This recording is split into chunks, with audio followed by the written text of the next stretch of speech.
So, Assalamu alaikum and good evening.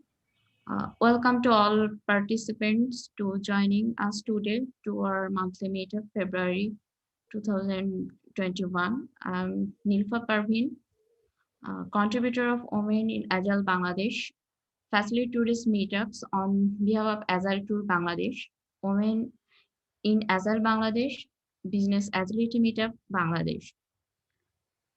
So here we'll be together for 2 hours in these two sessions, and each sessions will be have two segments. In each segments, on first 45 minutes, our speakers or presenters will present their present his topics, and next 15 minutes will be question and answer sections. You may ask your question on chat box while uh, sessions will be continued or anytime. And after presentation sessions, will answer presenters will answer in question and answer sessions. If you want to know our upcoming programs or more informations, please join our meetup groups. I'll share it in our chat box. And if you want to find our recorded sessions, please feel free to subscribe our YouTube channel. So now we are going to start our first sessions, and we already have in our first speaker, Nilesh Kulkarni, who is going to talk about thriving in the business thriving in the disability world with business agility. In short, I want to talk about Mr. Kulkarni. He is an enterprise agile coach at ThoughtWorks, and he is also founder of Pune Business Agility Meetup. So Nilesh has 19 years of experience in training, ex- enterprise coaching, software development, delivery management, program and portfolio management, and also has trained and coaches 1,000+ people on Scrum, Kanban, um, scaling frameworks, enterprise, and business agility. He has also some significant credential from Scrum Alliance and Scrum Organization and so on. So I think you will enjoy the sessions, and over to Mr. Kulkarni. Please, Mr. Kulkarni. Thank you, Nilufa. Thank you so much. And hello, everyone. I'm quite excited to be in this forum and sharing my thoughts. Just a quick check. Are you able to see my screen? Yes, I Yes, can see. yes, Yes. we All can. right. Thank you. And yeah, so uh, today I'm going to share some of my thoughts related to business agility. So um, let's focus on that. So yeah, I think Nilufa already explained what I do, where I am from. I'm from Pune, India.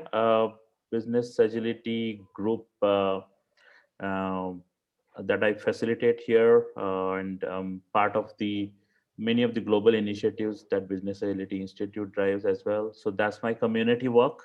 And yeah, from my professional perspective, I work with ThoughtWorks, and I help clients on digital transformations using agility and multiple aspects of it, trainings, coachings, and advisory services.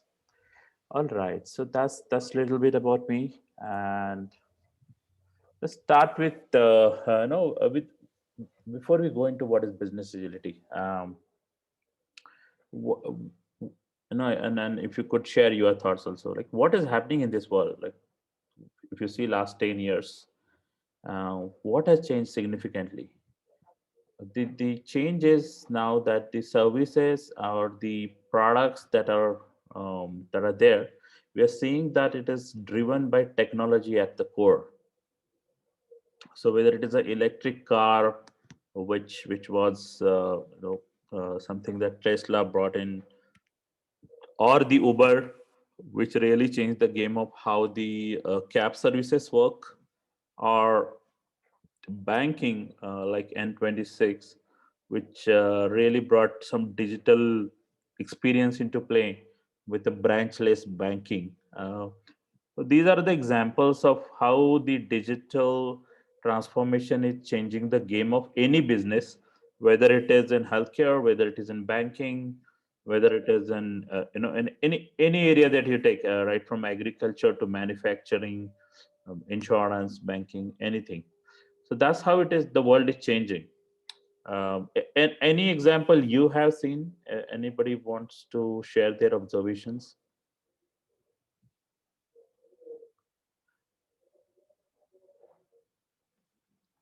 All right. So feel free to share it on either on chat or unmute yourself and share it. Yeah. So okay. So moving on then. So why is it important, right? Why is it important for the companies to do digital transformation? Because if you don't do, what will happen? The problems are many, right? One is the competition is like it's really high. You don't know where your competitor will come from. Um, so a few years ago, for example, the watchmaking companies, which were very reputed, right? They were very famous. They were rich and um, earning money like anything. There were many companies, and now today, if you see, any guess which is the company which is higher, earning the most by making watches? Any guess if you could put it in the chat? Which company earns more money from watch, the wristwatch?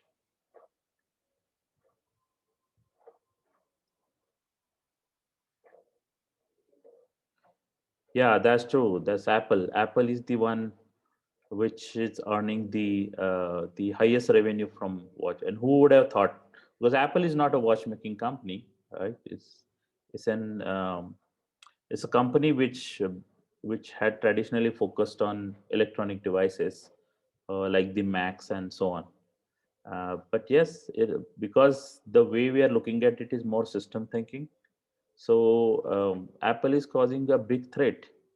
And so let's say who do you think is the biggest competitor for airline industries? Any airline companies that we have, who who do they think that they are the biggest competitors?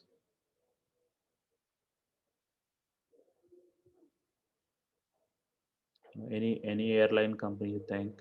Qatar Airways, okay. Any competition you see? Any other company which is giving tough fight? Emirates, okay. Any other answer?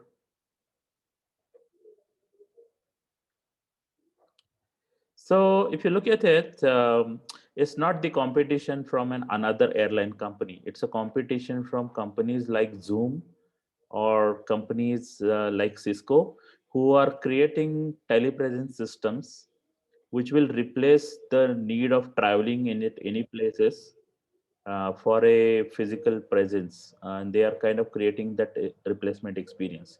So earlier people used to go and travel to many places to attend the meetings or do the business, and with this technology a lot of travel is getting reduced. I think with this pandemic, it's going to be even more going to increase. So the competition is not between the airline and the airline. It's about the airline versus maybe another digital solution that somebody is putting together.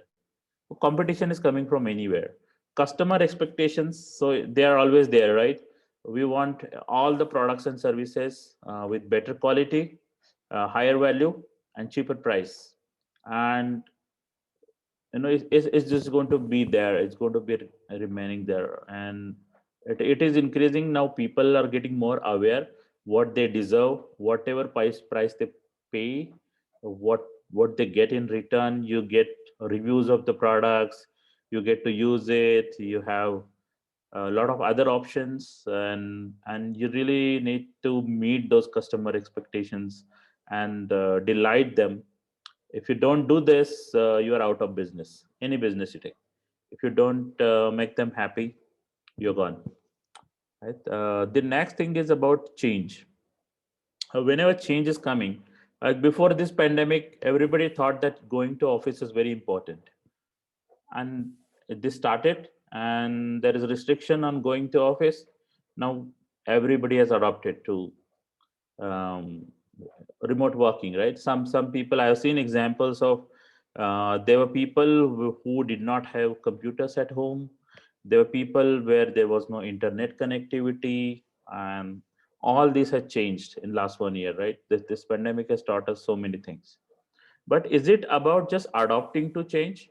The companies which are adaptive to change, they are not the leaders, they are not the thought leaders. They are going to be just followers. Somebody else is going to be the leader. So adopting the change, managing the change, it is still okay. But what we need is the companies who can lead the change, who are the ones who are trend setters. And if you are not one of those, again, those companies are just going to be, the second preferences all the time. Those who come first. So the Apple, for example, brought the first iPhone, which is a touch screen mobile phone which can do multiple activities, right?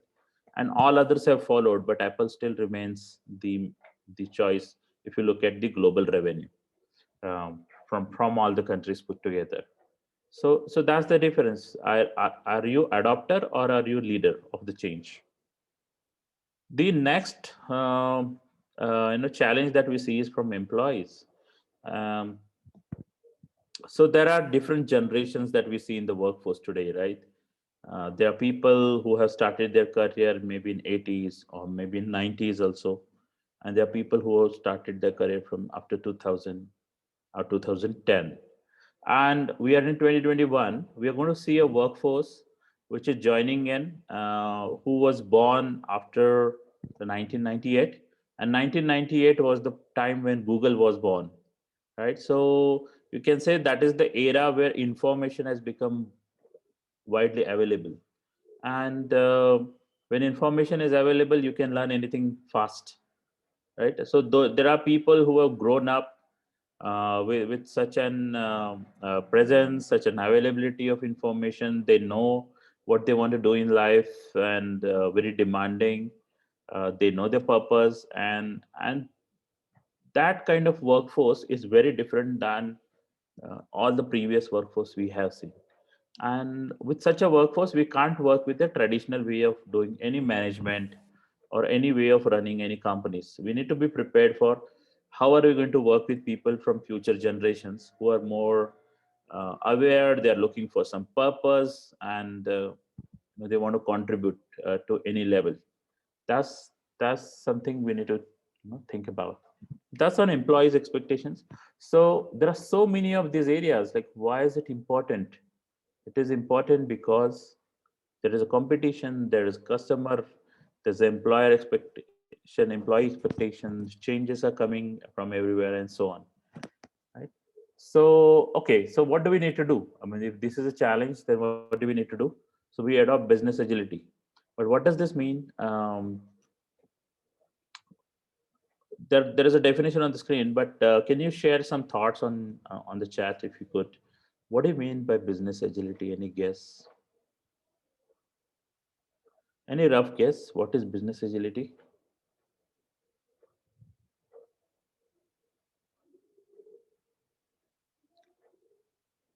Okay, so some of the thoughts here, right? So the color, the points that I highlighted in color, it's I don't need the ability to adapt to any changes, but it's not just the ability. It's about the capacity. Do you have the capacity to do that, or you are just fully occupied in just meeting the existing demands and doing the current way of working? Like, this is something I would say is too busy to improve. If you are too busy to improve, you're not giving that focus. Willingness, do you even recognize that we need to change if we have to remain competitive, right? If we don't recognize it, if we don't really feel the need, we're thinking, oh, this is something a new term, maybe it will go in for a few years, and I'm okay, I'm already a leader in my area, my business will continue. uh, Sooner or later we will pay the price for that. So willingness of changing, That's an important point to consider. And then, like, what do the organizations need to do that? If there is a willingness and there is a capacity, then are they ready to adapt? And adapt is not just about adopting. Adapt is more than that, right? You can uh, you can look at the situation, sense about it, respond. So adapt to the changes. We'll be able to create the changes, right? Create means that you are not following anybody else. You are just able to innovate. That's about it. Create, very similar to innovating and leveraging the change. Like, are you just doing it at some pockets, or are you able to take those learnings from one place, apply other places? Is there a learning that some other organization has already done, and you want to leverage some other person's experience and not to do everything from scratch? So that's about leveraging the change. And why are we doing it? So is it to increase your own profit or something else?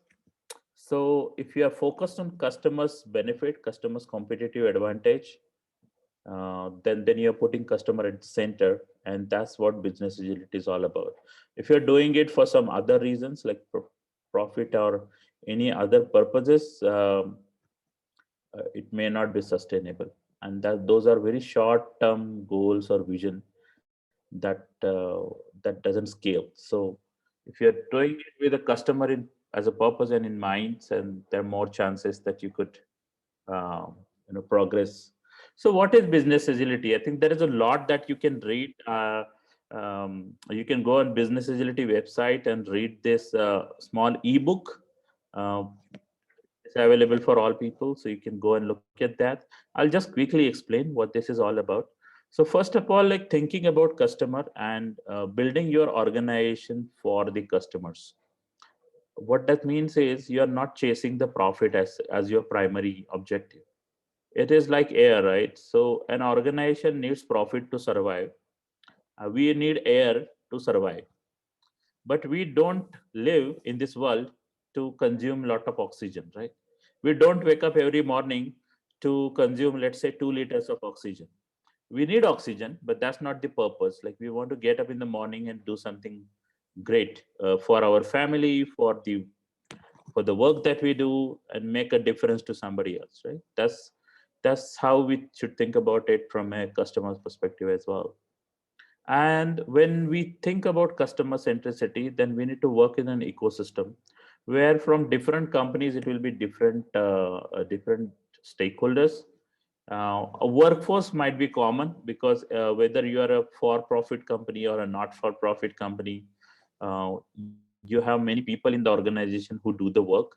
So how do we care for them, and how do we build that great workforce? That aspect will always be there. Then partners are like, are you able to create products or services on your own, or do you collaborate with partners upstream and downstream, and are you a part of a larger ecosystem? And if yes, then how do we collaborate with them? How do we create a win-win situation? So that's going to be something that we need to think about, like, how do we do that in the new world? And the board, or maybe their shareholders, depending on it's a publicly listed company or private company and so on.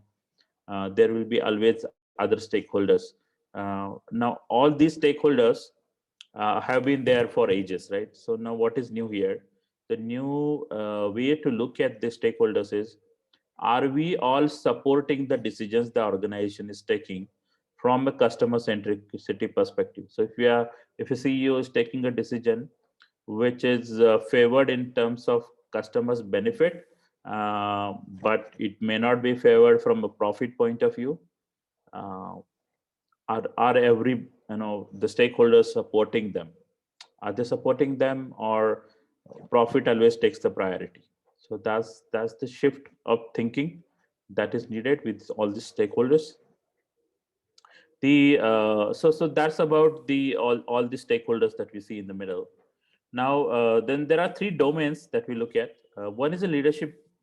In this domain, we look at three aspects. One is a people management.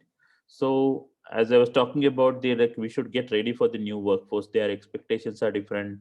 The way they think about work is different. The way they want like to participate and cooperate and collaborate would be different. So how can we move from a command and control leadership to a servant leadership style? How can we create a purpose for them and let them decide what is good for them? How do they pick up the work? How do they sign up, etc.? So that's about like how do you do people management in the new world, right? The next aspect in the leadership is about one team.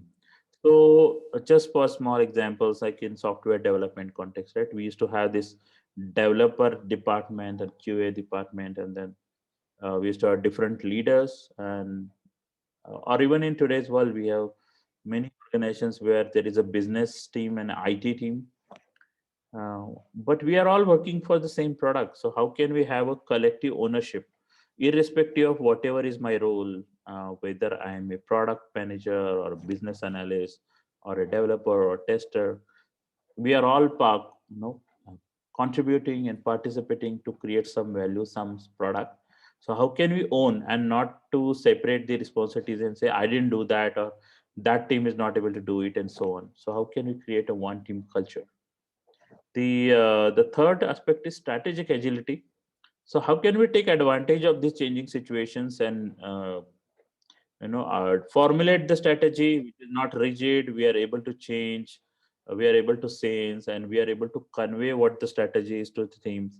Sometimes these words might be like too much of jargon for many people, and strategic agility is also a way that we should be able to articulate what strategy means and how my work, irrespective of whatever my role in the organization is, how is it related to that strategy, how am I contributing to that strategy? And that articulation is very much important to be done by that leader. So those are the three areas in the leadership that we should look into. Then in the next domain about individuals, so first of all, growth mindset. Growth mindset is about how can I help others and help others grow. And you can't grow others until you can grow yourself. But it's more about not seeing this as a competition, but a way of progression where we can make or we can create products and services only by helping others to grow. And that way, individuals learning happens, individuals growth also happens. So that's a very different way of working as compared to the competitive way of working we have been seen in the last 2 decades. That I need to be proven as the best employee or best person in the team.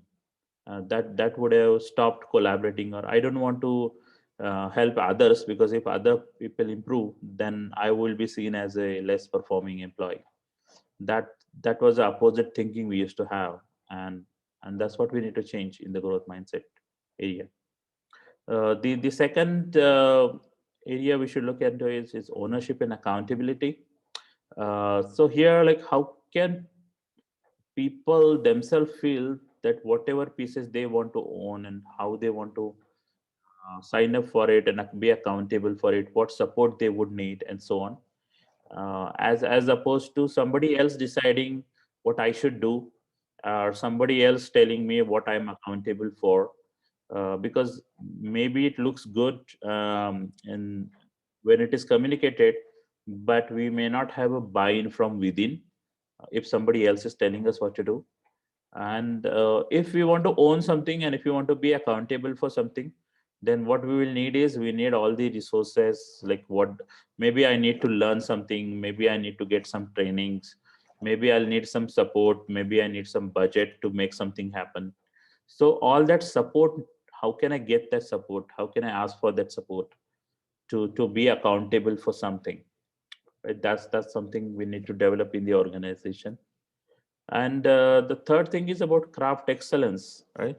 Um, Even before IT, the craft excellence is something that has always been a differentiator in some of the great performers and the average performers, whether it is a carpenter or whether it is maybe a sportsman.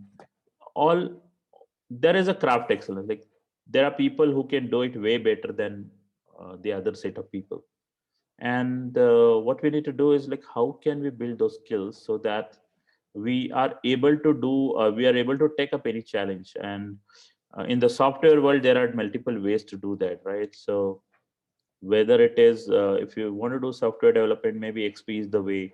You want to explore extreme programming and be really good at developing software, or to take it further, software craftsmanship.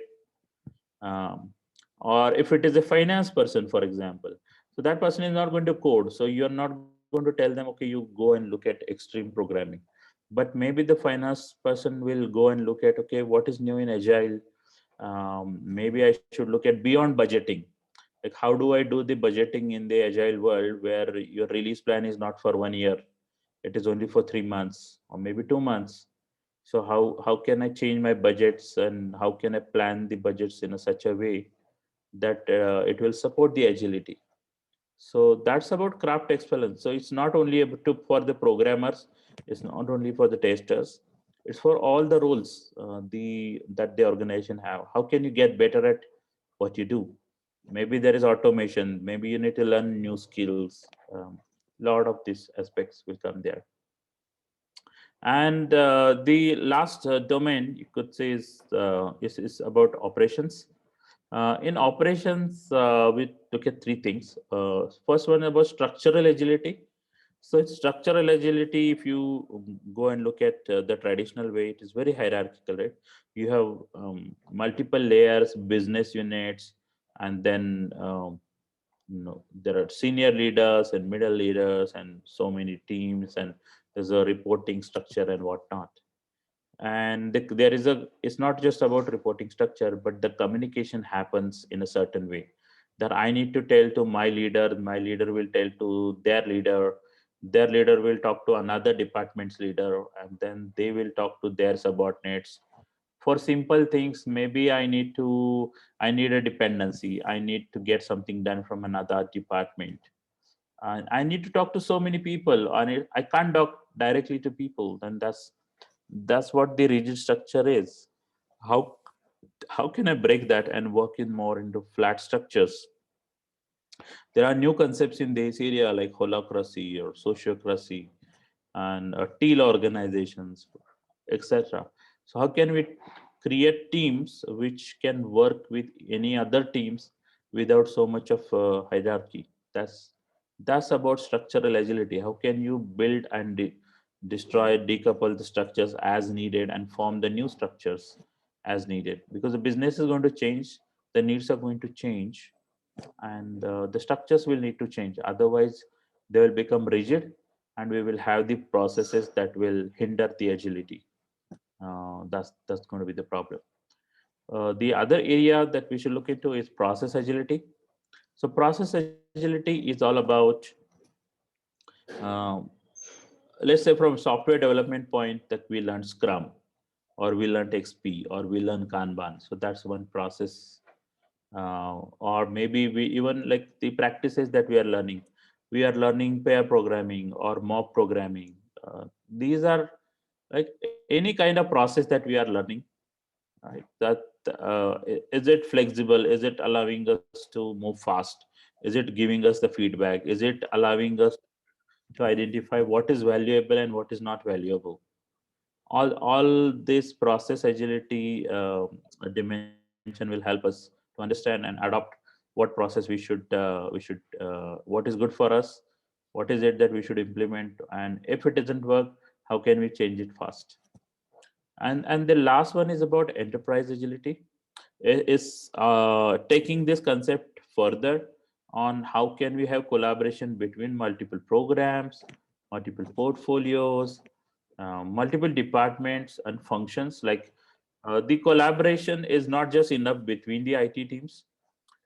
If your software teams is really good in delivering the software, and let's say they want to purchase a new hardware, let's say they want to provision a new a cloud account, or they need some infrastructure on the cloud, and you raise a procurement request, and your procurement request takes 3 months to deliver you the required cloud setup. By these 3 months, your business has already moved ahead, and you might have lost a good business opportunity. And because it is, there are so many traditional processes, right? You raise a purchase request, it goes into some systems, 5 different people have to approve it, then it goes to budgeting, and some sign-offs happen. There will be a lot of vendors who will apply for that, and you need to select some vendors.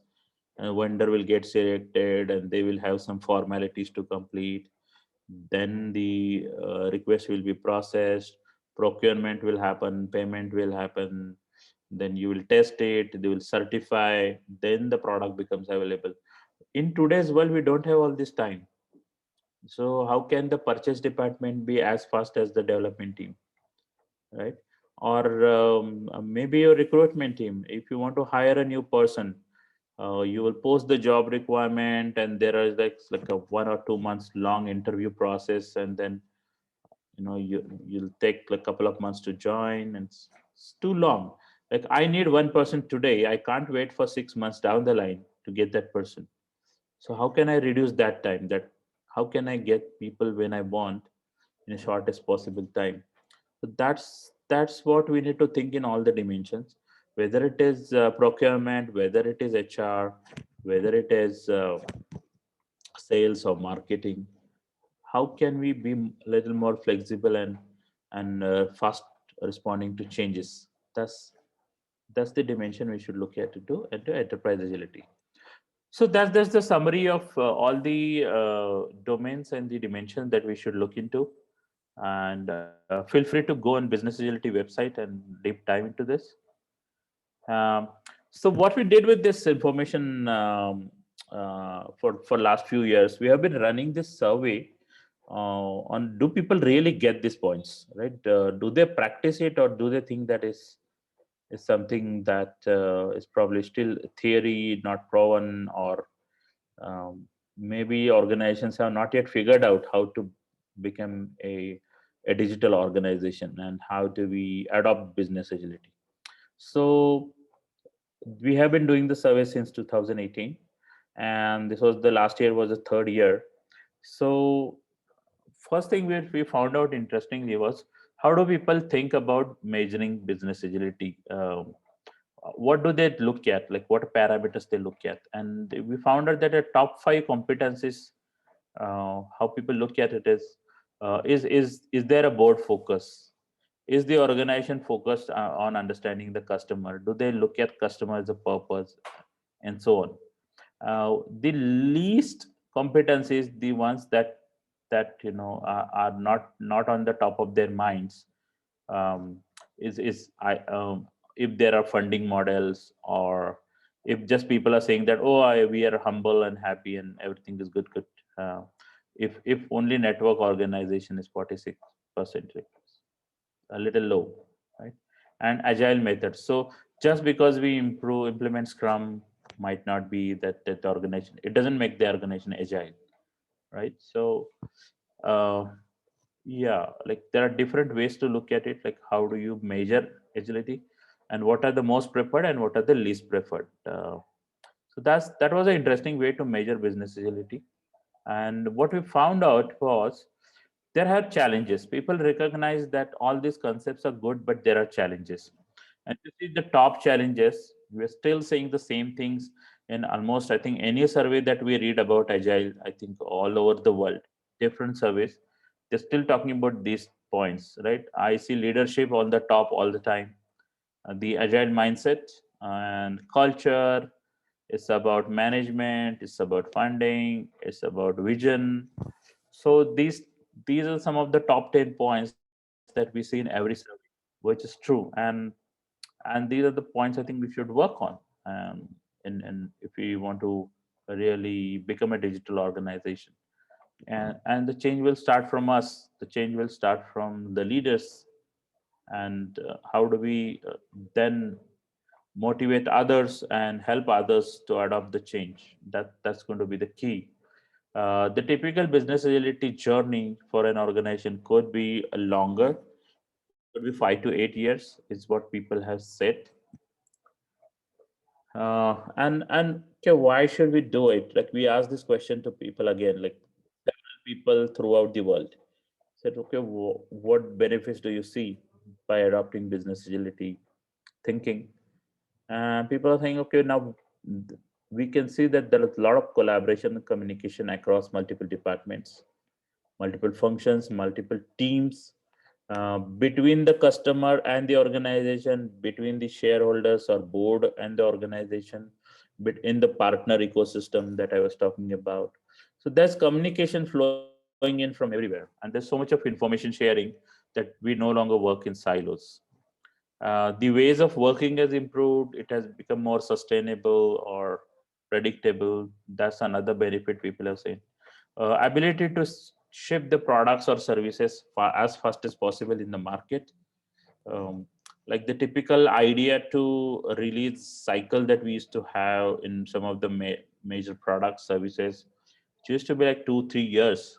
Now like you have an idea and you can do some quick MVP or some prototype and send it out, or validate the adoption of your idea and then build another product, or you decide that is not working, let me start something new. So the time to market has improved, and there are many other, you know, the advantages in the areas of customers, in the area of employees. Like people are feeling more happy. The leaders are feeling that, you know, they're getting the results they wanted without telling people what to do. All those things, I think, especially for last year we also asked the questions. um, is it? Do you think the companies which have adopted business agility thinking are performing better in COVID times as compared to the organizations which are not ready for it? And many organizations said yes. That's one of the benefit we are saying, because we are already ready for it. We are ready to adopt or react to any disruption, including COVID. Maybe something else as well that comes in future. So that's the power.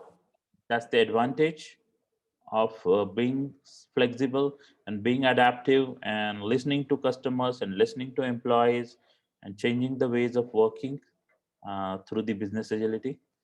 And that's the reason why most companies are looking at this as a, you know, as a new way to become a digital organization, right? So that's that's pretty much what I wanted to convey today. And now I'm ready for any questions.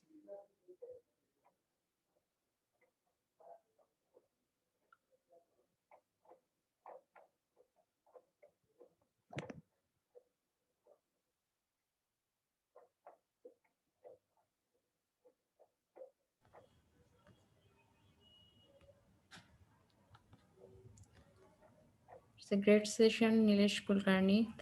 Thank you so much. And is there any question, participants, from participants?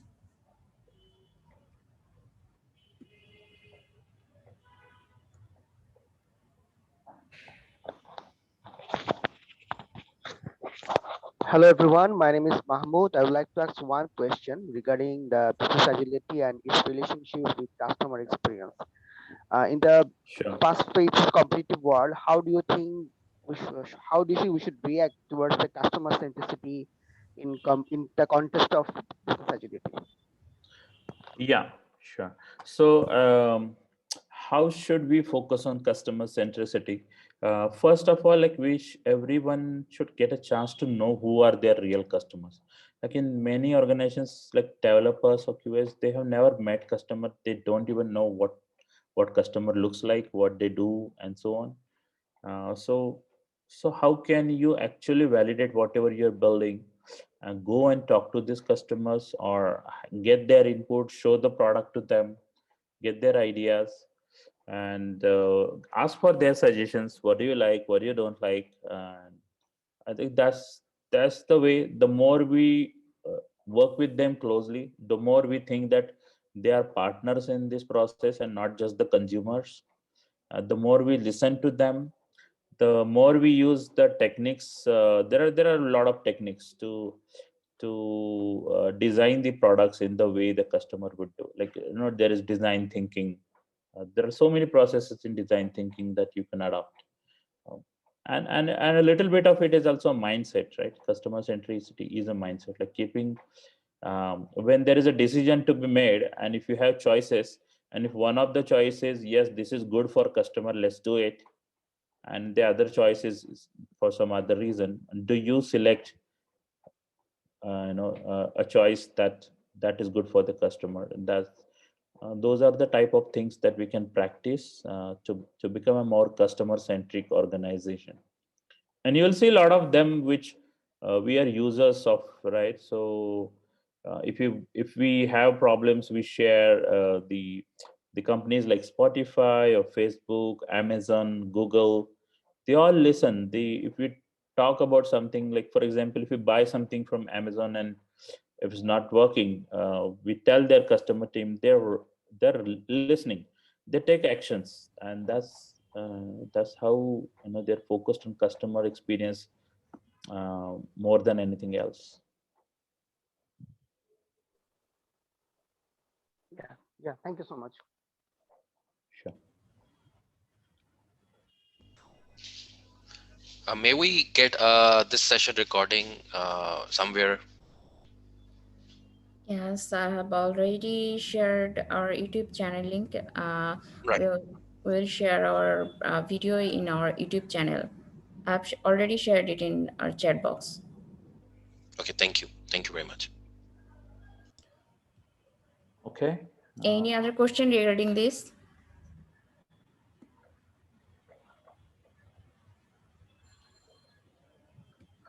So, Okay. So just to close, thank you everyone. Thank you, Tawfiq, for inviting me.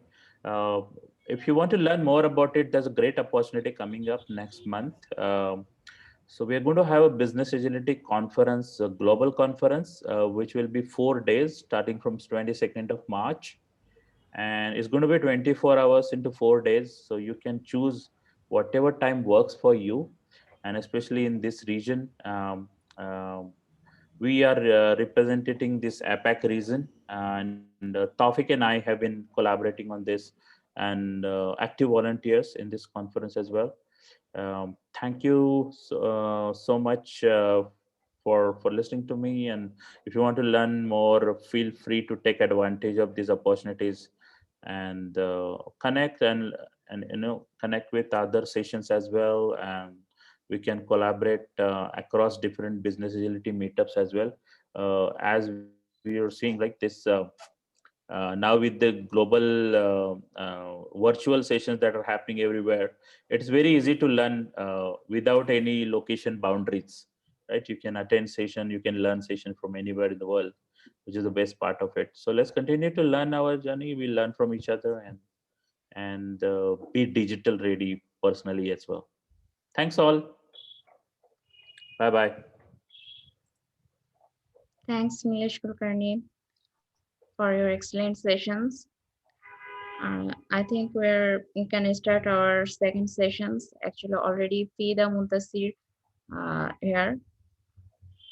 So we are going to start our second sessions with Fida Muntaseer, who is going to speak about development team anti-pattern. In short note, Mr. Fida is a senior software engineer as well as a Scrum Master at Sheba Platform Limited. He also has some significant credentials from Scrum organization and IC Agile. Apart from this, he also played a vital role in our community Agile Tour Bangladesh. So enjoy Fida Muntaseer sessions on development team anti-pattern. Over to Fida Muntaseer. Okay, thank you, Nirvapu, for giving me the chance. Welcome everyone for this session. I am Fida. I'm currently working as software engineer at Sheba Platform Limited, and my work is mainly about mobile application, also Scrum. So today I will be talking about the common problem that I am observing in many places about in practicing Scrum. That is the issues we are facing in every sprint regarding development team performance and other activities. So I am going to discuss about this, so it will be effective for everyone. Okay, so I think I will share my screen now.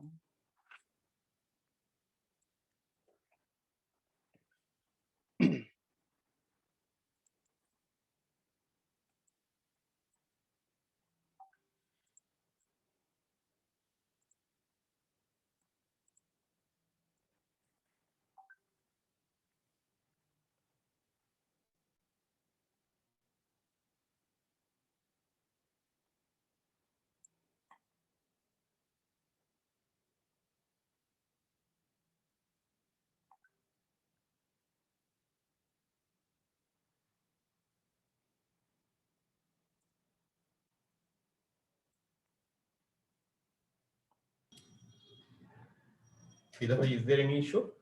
Yes, I am sharing. Okay, now my screen is visible now. Yes, yes. Okay, thank you.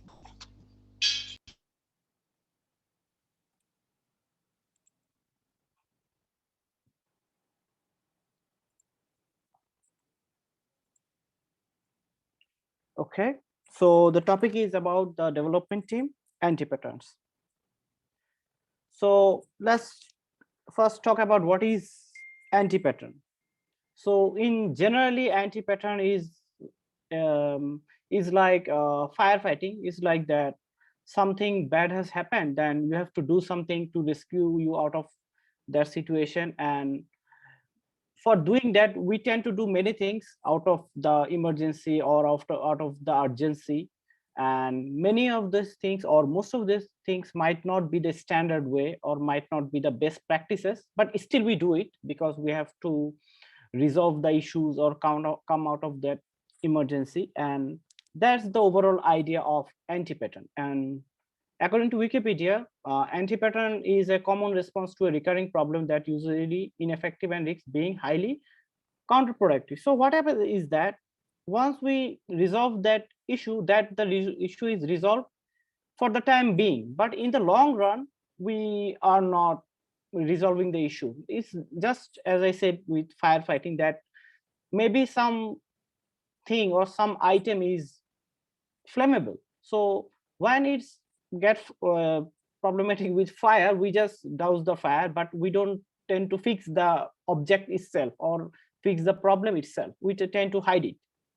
So that's the overall thing about anti-pattern. So what this about the relationship between development team and anti-pattern.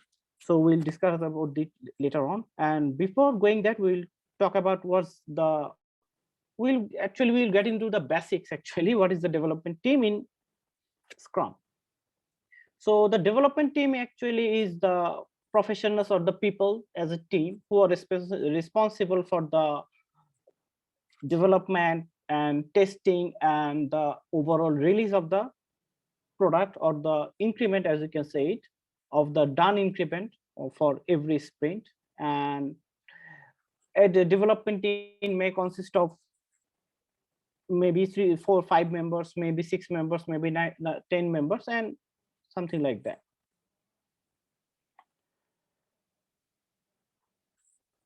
Now talk about the basic characteristics of the development team.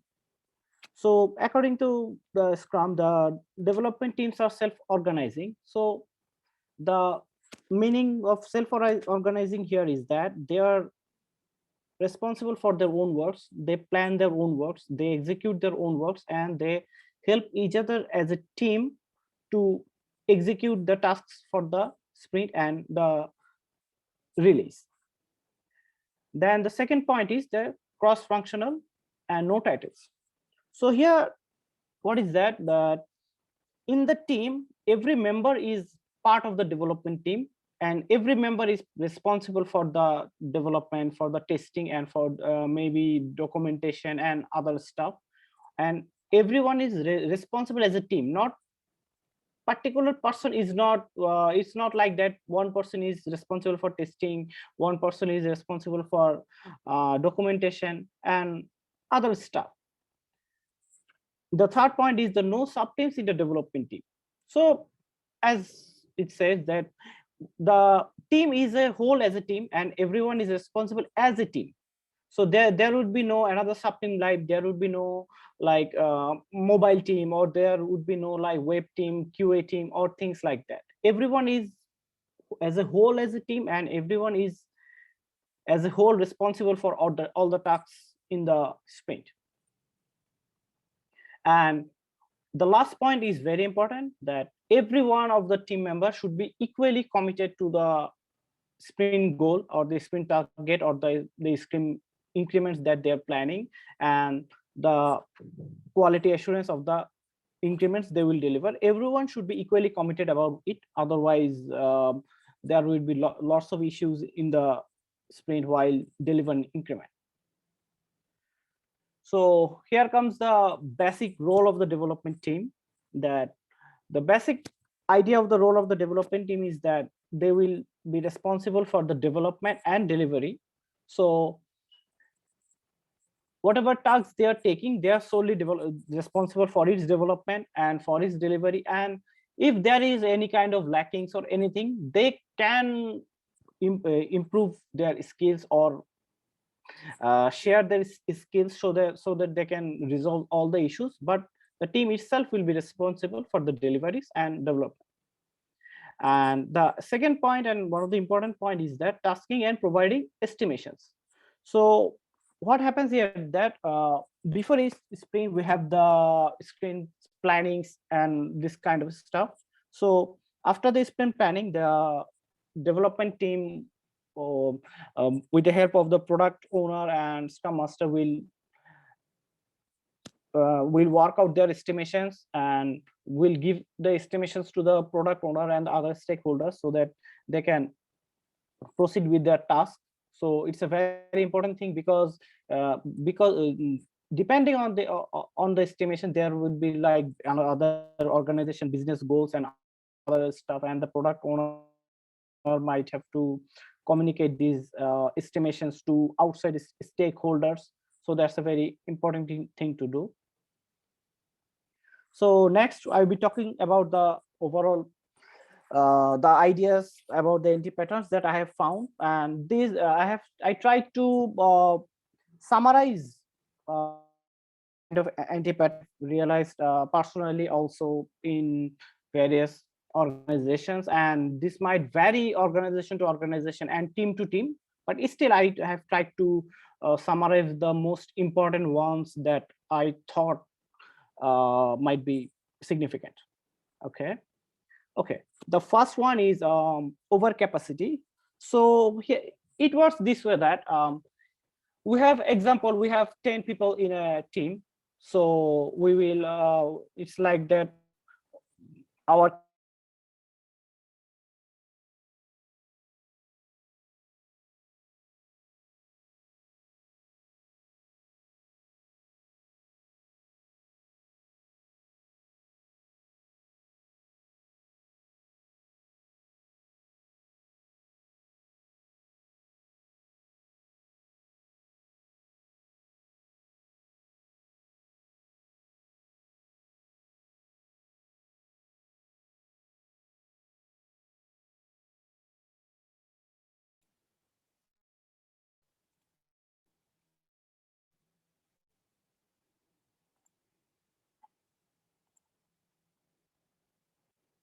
okay.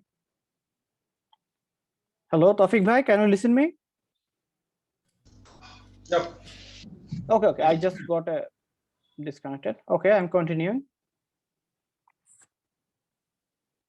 Okay, so what happens is that so there is the limitation of the capacity for each team of the team, but sometimes what happens is that due to maybe some pressure of the product owner, or maybe some outside stakeholder, or maybe because of inexperience, for each sprint developed team members tend to take tasks outside of their capacity. So what happens is that this in the long run, this decreases the increment that the development team make. Maybe they cannot focus on good code quality. They cannot focus on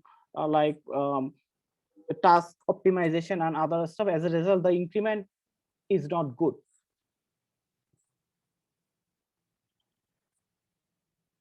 Okay.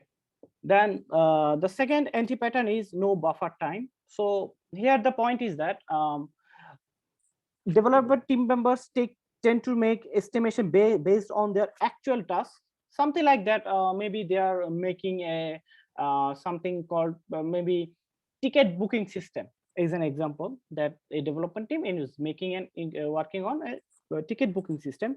So while making estimations, they're only focusing on the exact features like ticket input, ticket pricing system, ticket booking system, and things like that. But what they don't take into account are the other things that are related to the actual development. Maybe these are related to source control, or maybe these are related to continuous integration or development or DevOps and things like that. So sometimes what happens is because of that you take estimation, like give 8 hours for a particular task, and by accounting or only the coding task, but you didn't take account the server deployment or product deployment task. So you don't have that enough time to complete the full work. So this creates lots of problems, and you might face lots of issues in the product and during the deployment cycle or the quality cycle. So there's a lot of issue. And anti-pattern 3, ignoring quality. So what happens is that in many cases, if not all, that everyone is focused on the actual output of the product. Like as an example, as I said before, that we are making a ticket booking system. So the product owner or some stakeholder is mainly focused on that. I want the system ready by, like as an example, I can say like by next month. So the development team is feeling pressure or maybe under pressure. So they tend to focus on the actual, focusing on showing the actual website as early as possible. So as a result, what happens is that they tend to code. They tend to avoid the coding standards and other stuff. Maybe the QA team also is getting a bit slack about the maintaining quality and stuff. Maybe they are avoiding various smaller bugs and other stuff. So in the long run, this makes overall the sprint increment very bad, and in the long run the product itself will be a lost project in many cases. Okay, the anti-pattern 4. So there's the lack of planning. So what happens is that after the sprint briefing, or during the sprint briefing or after the sprint briefing, when the development team tends to plan their tasks, it may be technical and from technical and non-technical view, they don't consider the other dependencies, maybe between the team or maybe outside the team, because sometimes this might happen is that there are in large organizations, even though you are one team, but there might be some processes that you might have to follow that may require approval from the management and other stuff. Plus there might be some dependencies on other teams who might be dependent on your product and things like that, and you have to communicate with them, or maybe you have to wait for some of their work to get your work done. So in most cases with the inexperienced developers, this happens is that they tend to forget about these things, and they don't plan out these things from the beginning of the sprint, and they don't communicate these things with the scrum master or the product owner. So as a result, that what happens is that they feel lots of chaos and other things in the mid of the sprint or at the end of the sprint. So their for that because of lack of planning. Okay. The anti-pattern 5, the presence of a manager. As I said before, Scrum in a development team, everyone is a development member, whether it's a senior or a junior, everyone is a development manager, development team member, and they are all equally responsible for their task as a team.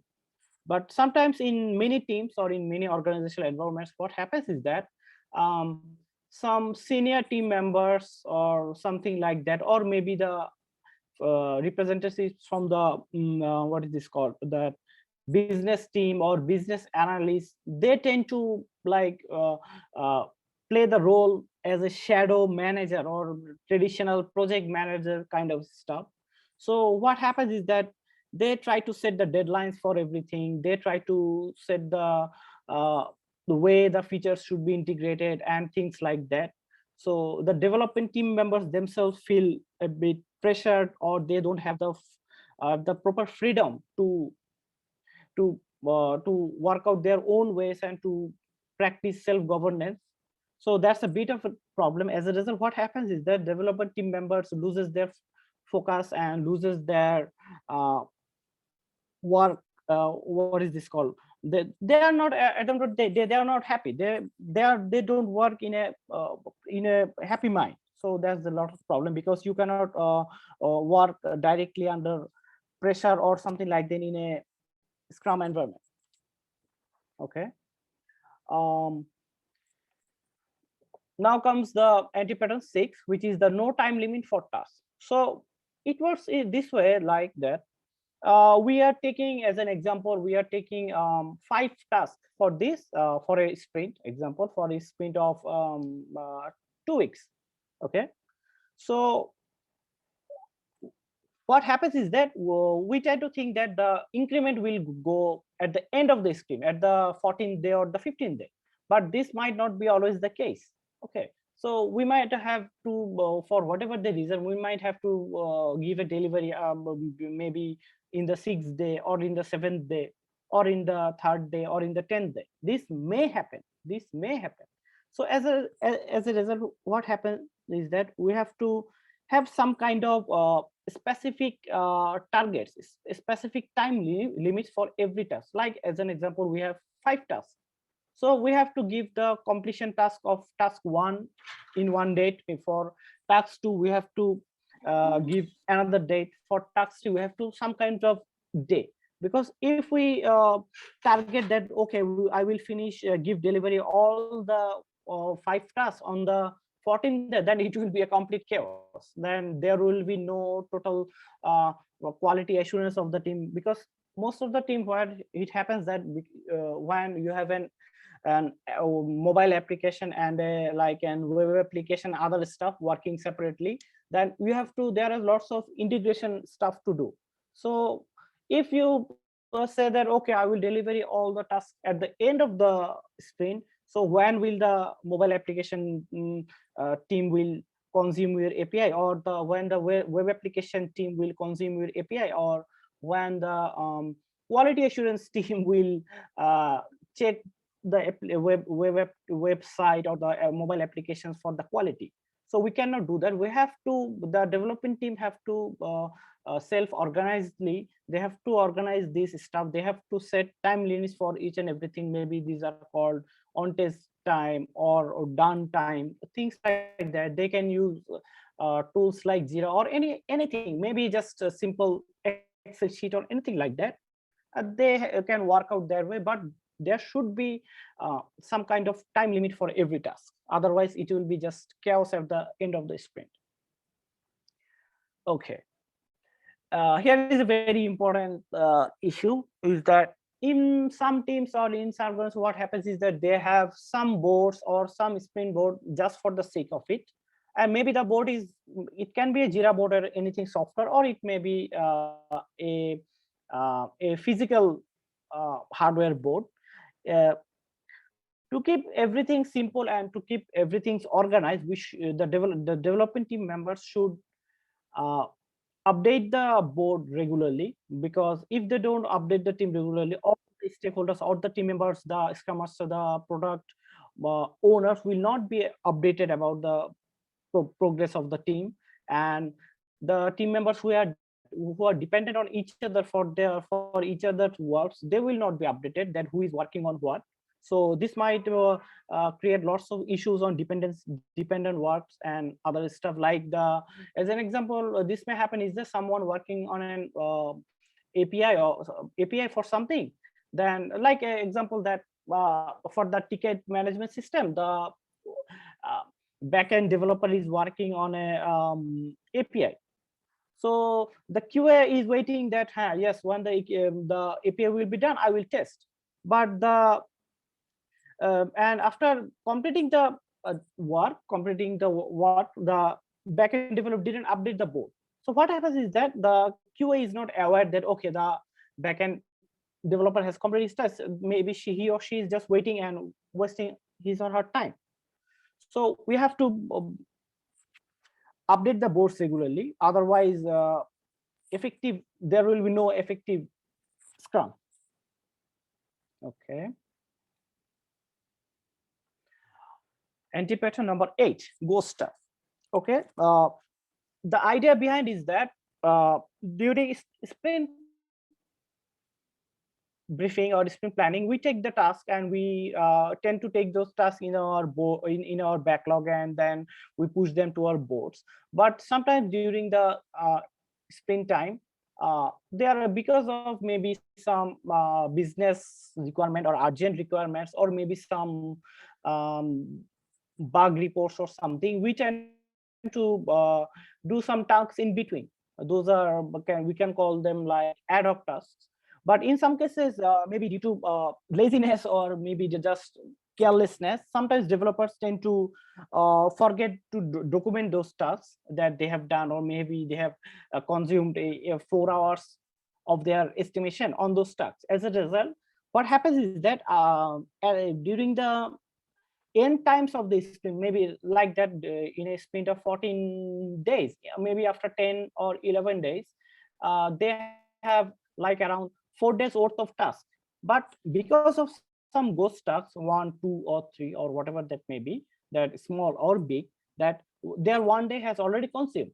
But according to the board, they have already 4 days worth of tasks. Then they are unable to complete 1 day's worth of tasks, and those tasks are not accountable for. So this gets lots of issues in the team, and creates lots of what can I say, trust issues between the development team and the product owner, or also stakeholders. They might think that okay, the team is not performing according to their capacity, or they may be trying to avoid some of the tasks, and lots of issues might happen. Okay.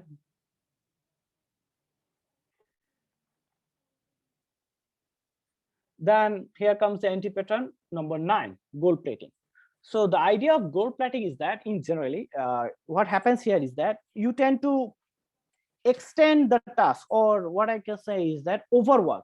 Like you, as an example for the ticketing system, like the requirement was that you have to show a list of 10 tickets as an example, and it was just the requirements that you have to show 10 tickets in a list. That's it, nothing else. But sometimes there are some developers, because of some reason, what they tend to do is that they try to make the things more complex, or like that they want to show more stuff which were not part of the requirement.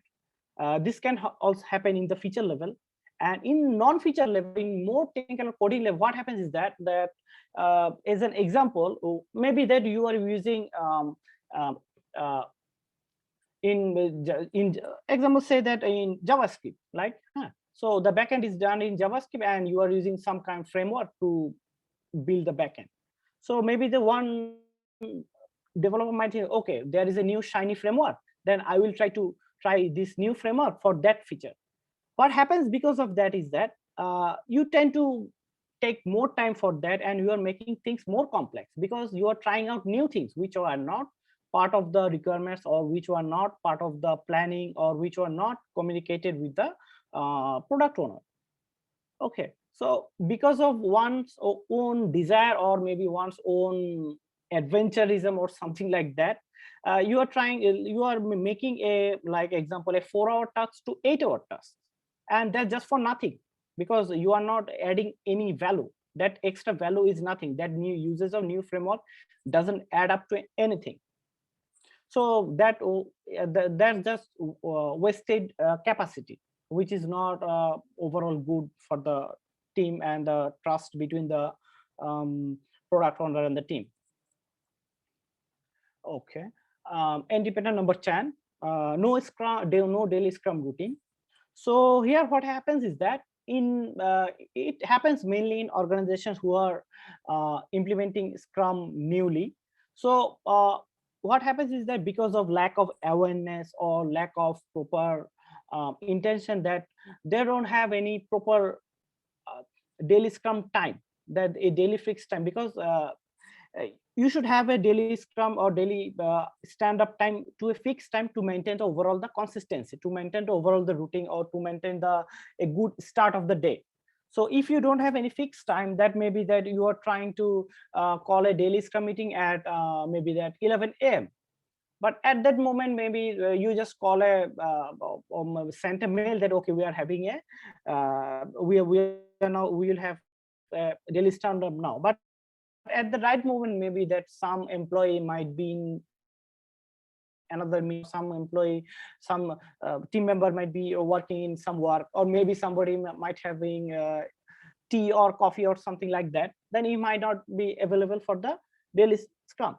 So this daily Scrum is a very important thing, and it should have a daily fixed time, and that time will be discussed or will be managed between the team, whatever time is convenient for them. But it should be a consistent time, and all the team members should be present in that consistent time. And in some cases, if 1 or 2 member is missing, still they should continue the Scrum, daily Scrum, just for the sake of maintaining the consistency. Otherwise, there will be lack of that seriousness in the team regarding this. Okay. Also, the number 11 is also about the daily Scrum. So what happens is that in some cases, or in some teams, they tend to use this daily Scrum as a meeting, as a shadow meeting. Like they tend to give focus on discussion about more technical stuff, or what they will solve this problem or that problem. Maybe that they will be working this, or they will be working on a feature, and the developer, 1 or 2 developers, start to discuss on the implementation details and other stuff. But what they should do is that they should call a separate meeting for that, or maybe they should inform the Scrum Master if they are facing any difficulties or any roadblocks, or they have any external dependency and other stuff. They should communicate with these things with the other team members, with the Scrum Master regarding the, and they might call a separate meeting for that, but not the daily Scrum. Daily Scrum should be short, should be like 15 minutes, and that's it. Okay. Then entry pattern number 12 is also about daily Scrum. And during the daily Scrum, just like previous point, that sometimes what happens is that various topics are discussed in the Scrum that are should not be the focus on the of the daily Scrum. Daily Scrum should be a time limited, time boxed event, as we know. So we should only discuss on the tasks and what the difficulties are, and what you done today or previous day, and things like that, and that's it. It should not be an event for casual discussions or other stuff. If you have to do that, if you have any casual discussion or other kind of stuff with your team member, then you should have a separate conversation after the Scrum. You should have as I said before, you should have a separate meeting for anything for that, or you should tell the Scrum Master about the topic, so that he can arrange a separate meeting for that. So it should be like that, because daily Scrum is a very important part of his sprint, because it happens every day. In generally, it happens on the start of the day. So they should take it seriously.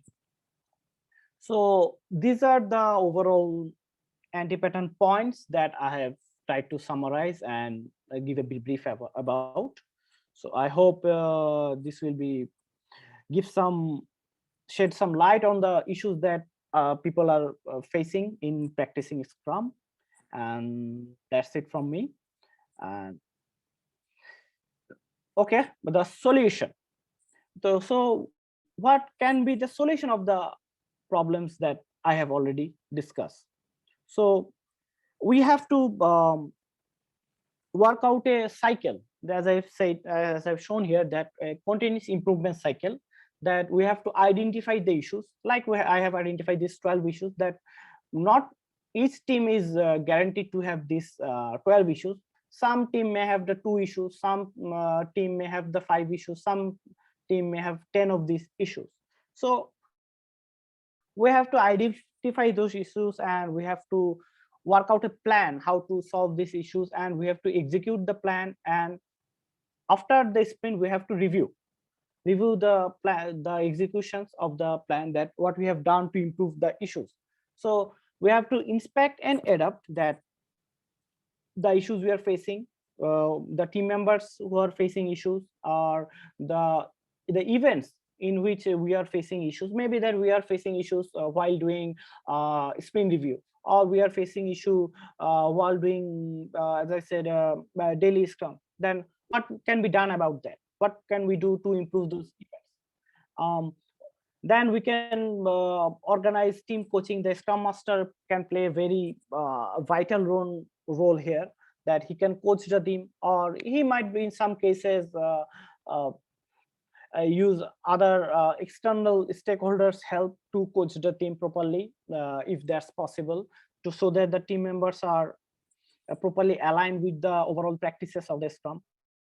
And the third point is that effective retrospective is that we have to, as we have the retrospective event in this Scrum, in a sprint, so we can use that properly. We can use that to find out the issues. Even it can be technical issues, it can be non-technical issues, it can be anything, personal issues within the development team member that they are facing while executing their tasks. So they can so that they can inspect and adapt in for the future, so that they can improve more. Okay, so that's it. That was overall the problems and the probable solutions or the workarounds that can be done. And that is it from me. And if anybody has any questions, feel free to ask. Thank you, Fida bhai. We already got question from AJ. AJ, actually, I don't know what the full name of AJ. Actually, he asked if the team members working in a different time zone, so how they can carry on DSM, actually daily Scrum meeting. Can they stand up at the end of the day too? Okay, as I said, this completely depends on the team. They are self-organized, and the team members will discuss between themselves what to do, and the Scrum Master can play a very important role here, so that they can find a very convenient time for the daily Scrum that is suitable for the co-located team. Yes, it totally depends on the team, because they are self-organized. So the team itself should solve the issue.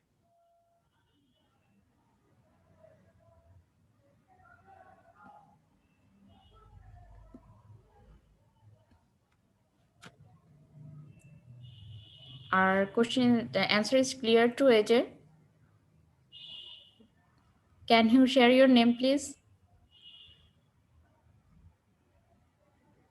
Yes, he is Adnan Javed. Yes.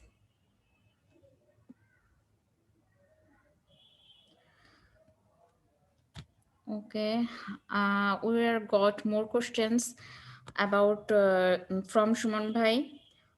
First question is how we can keep buffer in Agile estimation as we are doing story point estimation instead of estimating hours.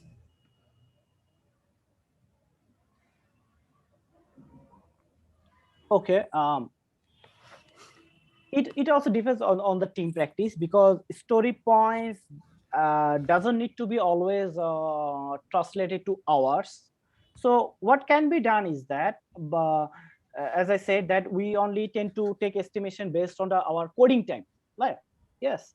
So what we should do is that, that like a feature example, as I said before, that maybe I should have to show a list of tickets for a ticket management system, and technical or the coding estimation is 4 hours.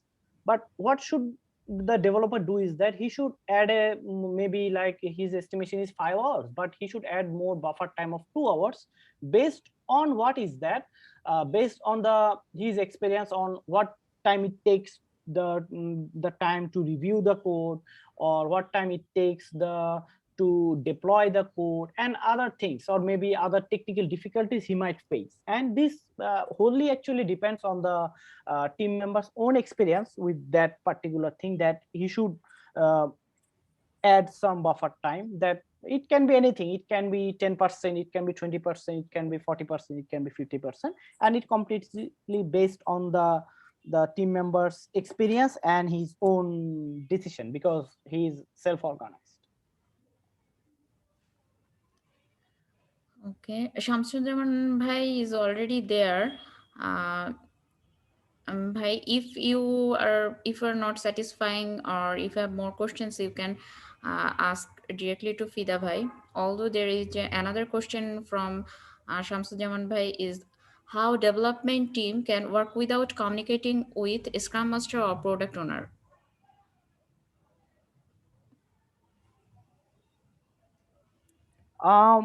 No, they cannot work without communicating with the product owner, because because they are also part of the team. Because as I have the new Scrum guide, in the new Scrum Guide 2020, the product owner itself is also part of the development team. So even though I have discussed only about the technical portion of the team, which was in Scrum Guide 2017, but according to the new Scrum Guide, even the product owner also is also part of the developing team now, the more integrated, so there can be more communication, other stuff. So actually there is no way that the development team, actually there is no development team according to new Scrum.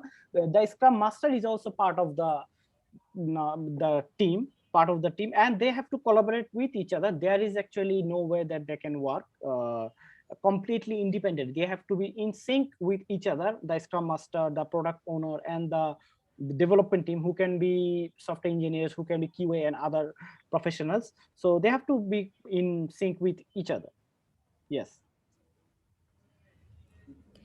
Okay, another question from Shuman Bhai. Is there any flexibility for developers to choose a deadline by themselves?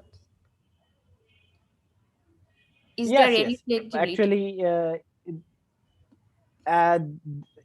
I mean, there is no, I should not use the term flexibility. I think the term should be used the freedom. Yes, according to Scrum, the developer is, according to the Scrum method, Scrum rules, that the developer is completely free to choose his date. If he says that a task will take like 8 hours, then it is 8 hours. And if he's pressured by some other stakeholder, maybe the product owner, or maybe some representative or stakeholder from business side, then that's a very bad practice, and that's the anti-pattern. Because the developer team members or everyone is completely free to choose that what time it might take to develop the something feature. Because we think that everyone is responsible for his own work, and everyone is organizing. So there is a trust, there should be the trust in the development team, and between the development team and the product owners and the Scrum Masters and the outside stakeholders, or the management of the company.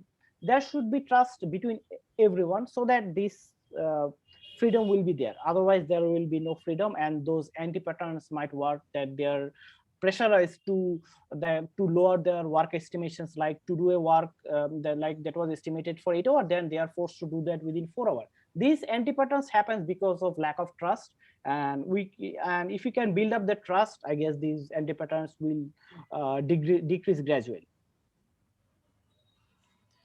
Okay, Fida bhai, thank you. I just actually my point was not related to, let's say, for stakeholders or other part pressure. My point was in 180 pattern, you might discuss that maybe one development team is dependent, one developer is dependent on other developer, right? For some feature release. Let's say we Yes. defined a Yes. sprint goal, then one developer's task is dependent on other developer task, right? So Yes. what I heard is maybe developer at that time decide, well, I will deploy or I will deliver these on 15th of this month. But maybe the other developer need that on 11th. Yes. So I was highlighting that point especially. Okay. Yes. In that case, there should be a communication. And the Scrum Master will play a vital role in that, to be in sync with everyone. And in Scrum, there is no barrier that the developer of one team cannot talk with the other team member in the Scrum team or outside of the Scrum team. But in that case, the Scrum Master can play a very vital role to be in sync with the task, that because there are dependencies. Yeah, thank you. Just adding one point in earlier question, that was what we are talking about, the estimation, right? So what I understand is every Scrum team is run by a velocity, right? Yes. For a sprint, right? So when we are calculating velocity, we mainly consider the story point, isn't it? Yes. Okay, so that time actually developer cannot say, I need 8 hours for this task or 4 hours for this task. So my point was that then how we can consider that kind of technical difficulties, what you mentioned, that we should have some buffer defined for some task, right? So that was my point, how we can accommodate that when we are calculating the story point. The thing you described, that maybe in later phase, when team velocity is defined, let's say 30 or 40 per sprint, then they already have taken the story already, right? And then they break it down and put the actual estimated hour, not before that. So then the story point comes first, not the hour come first, isn't it? So Yes. that was the point. So how we can put that complexity level of hours in story points? Okay. It's very simple. I guess the confusion was that I was using the hour term directly. I guess that's why the confusion. I should have used the story point before. Okay. The thing is that in most teams, what they do is that they translate the story point into hour. Okay. So if I can repeat my previous saying, is that like 8 hours to 4 hours, like, sir. So maybe that the 8-hour estimation is, I may call it 2 story point, and the 4-hour estimation is 1 story point. So what should be done is that let's say that one story point for one particular task is 4 as an example. Let's forget about the translation to hours for now. So the task is for 4 hours, okay, for story point. So as buffer, as we know from previous experience, that the developer team member thinks that, okay, this is 4 story point. But from previous experience, I have seen that this particular type of task is more complicated, or it might result in more complexity in later phase in the sprint. So at that point, the developer should do is that he should make the story point from 4 to 6. So so the buffer will be that 2 points. It doesn't necessarily need to be hour, because one story point in, so normally what happens is then in software development environments, the story point is converted to hour. But in other manufacturing, or maybe let's say for an example, in a car manufacturing facility, one story point might translate to 1 week. So it not necessarily has to be hours. So the thing is that the story point, you have to take the buffer time in the story point, and this might translate to maybe 1 hour or 1 day or one week, in based on the environment you are working. It might be a software company, or it might be a ready-made garments company, or it might be a shipbuilding company, something like that. I think this might have cleared the confusion. Well, then I have one more question regarding Yes, sure. Okay. Nilufa, may we proceed with this question? Sure. Okay, thank you. Thank you. Okay. So now what I understand is, let's say we can convert story point into hours for software development or for software companies, but we cannot do the same for other industries. But here I have another confusion that maybe the story point is related to the complexity directly, not necessarily directly we can convert it to hours, because what I understand is for team to team member to team member, same story point may vary in terms of hours, isn't it? Yes, of course. Okay, thank you so much. So I think we can proceed to next question. Yes. Okay, I think there is another question from Adnan Javid Bhai. Which point Scrum Master feels we need to add stakeholders or customers? Actually, in which point Scrum Master feels we need to add stakeholder or customers? Because mostly they are very busy and they focus on demos only. Okay.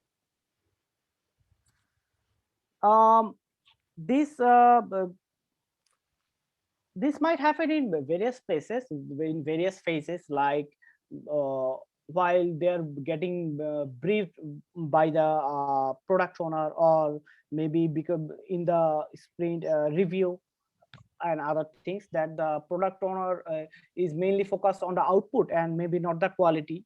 And maybe that the outside stakeholders in the review, they are only focusing on taking the output, but they are not taking account of all the other difficulties or all the other efforts required for the team members to do their work.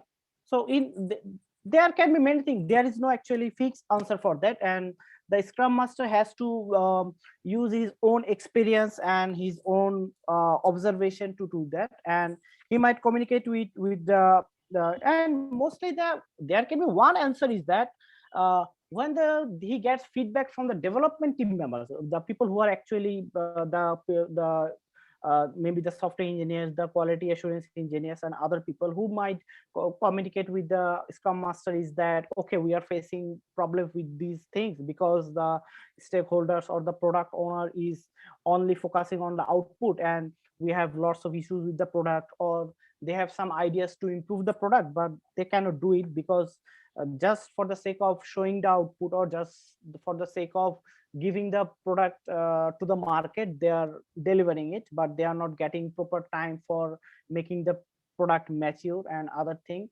So if those kind of stuff come from the team, the scrum master will easily understand that okay, we are having issues with the stakeholders or with the product owners. And in most cases, scrum master himself or herself can easily understand, because he is always with the team. He always is always in communication with the team. So it's very in most cases, I would say it will be very easy for him to understand and to find out these issues.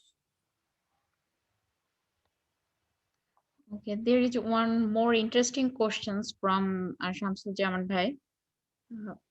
That is, what I'm hearing is Scrum Master and Product Owner will be updated through Scrum Board. Does this mean team is dependent on board? Does this conflict with Agile value? That means individual interaction over processes and tools. What do you think? No, here what I say about board is that it's not has to be something a physical board, or it doesn't have to be like that dependent on any software that you have to use a Jira board or something. But everything has to be properly visible, all the task and other stuff, because we have this transparency, because without transparency you cannot proceed. So the concept of board and everything is that everything is transparent, who is working on what, and it's for also their own sake, that for the developers themselves, that they are in sync with all the tasks they have, that what they will have to do, or what is in their sprint backlog, then what tasks are in the testing phase and what tasks are done.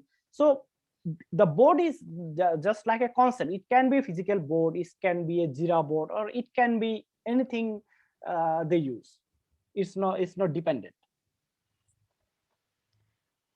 Another question from Shamsudzaman Bhai. What I think is trying new things is part of the adaptability. What do you think? Please repeat the question again, please.